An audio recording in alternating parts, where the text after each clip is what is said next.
Assalamu alaikum wa rahmatullahi wa barakatuh.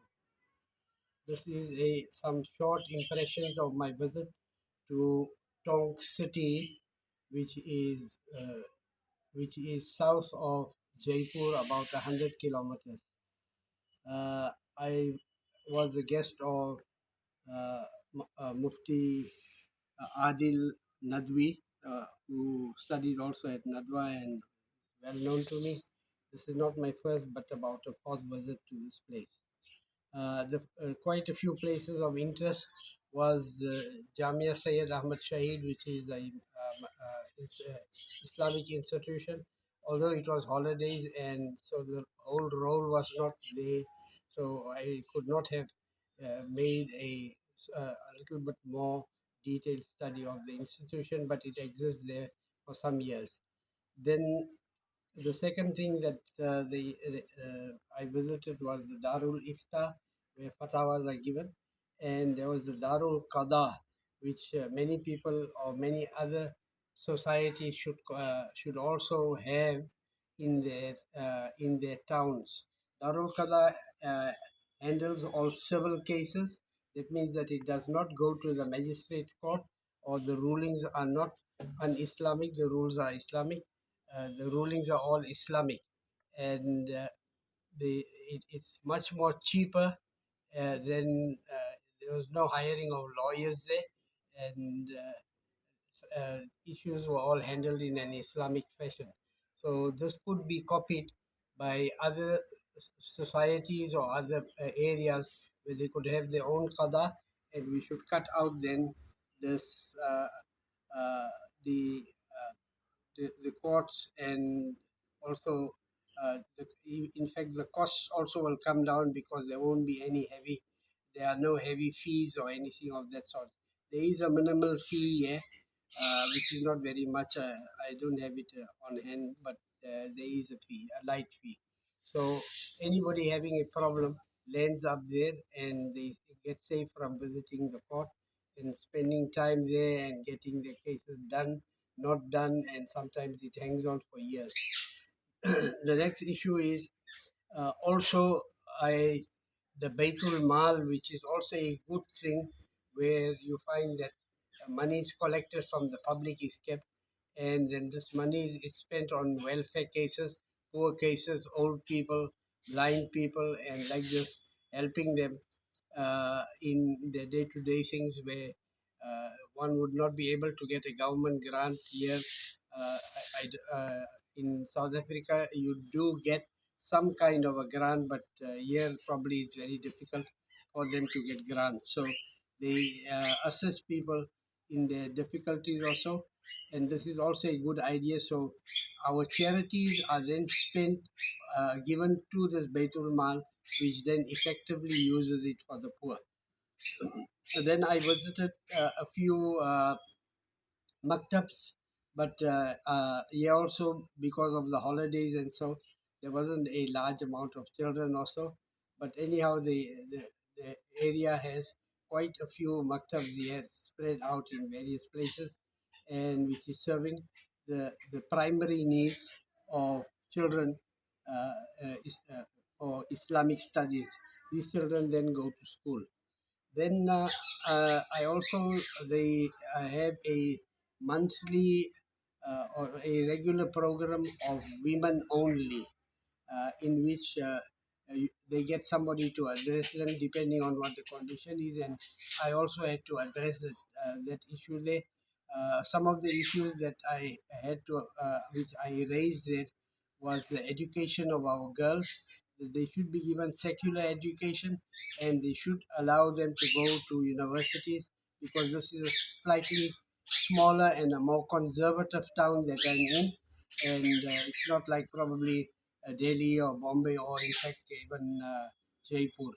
So that I asked, in fact, I asked the ladies, although I did speak to them behind the curtain, wouldn't you prefer a lady doctor, a Muslim lady doctor, than maybe a non-Muslim person who might be male or female? So, and it will be much easier for our society to have such people in our society. So I said it's time to wake up, Many people, I addressed this issue elsewhere also in Anand's city, where I spoke about ladies. There also ladies issues that you must get down and now get into the mainstream. Although there are people sending their children, but a very small amount. Uh, I know there is a fear that my child might go astray, but that is now in Allah's hands. We must be more positive as far as that Allah will care for them. There is an issue of marriage, love marriage, and all that. Sorry, but that now is only probably 1% or maybe 0.5%. Anyhow, I think that my talk was well accepted by the women that on this topic that I had raised.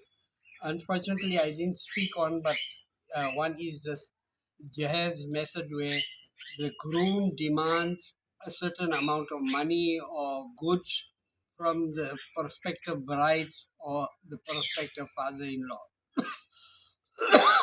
Sorry, that is a totally un-Islamic type of activity, which probably here in other communities, other religious communities, they might have it. But it is time that we stop this business of jihaz where men want this, and there are many instances of women not getting married at all, staying in their homes or remaining sponsors for 20 and 30 years at a time. Then there is also a plan now. This area doesn't have a Muslim school, so there is some intention now to start a Muslim school. They have the premises.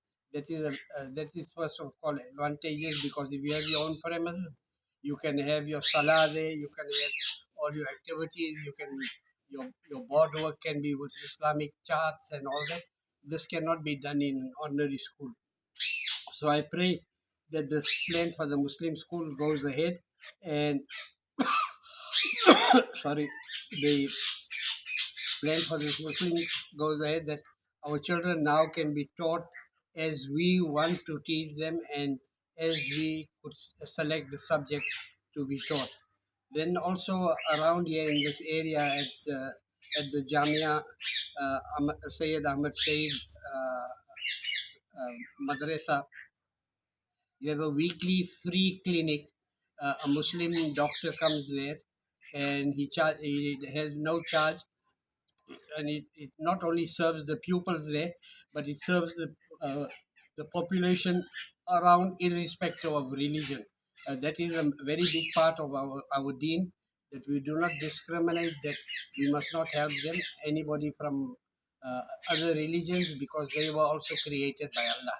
So this is also a good thing. And then also here the madrasa has dealing in livestock. They have goats here on the farm, and they sell those goats, and then the profits that are made from that goes into the madrasa. So many madrasas that don't have, or institutions that don't have an income producing item on this, they should try and see in their area whatever is suitable where you could have an income producing, and in that way there will be less reliance on the public, because there are too many darlooms around, and there are too many other activities around that are not really Islamic, and a lot of the Muslim money is getting wasted in that or used up in that. So like this we can uh, ease the burden on the community by being economically independent. Wassalamu alaikum wa rahmatullahi wa barakatuh.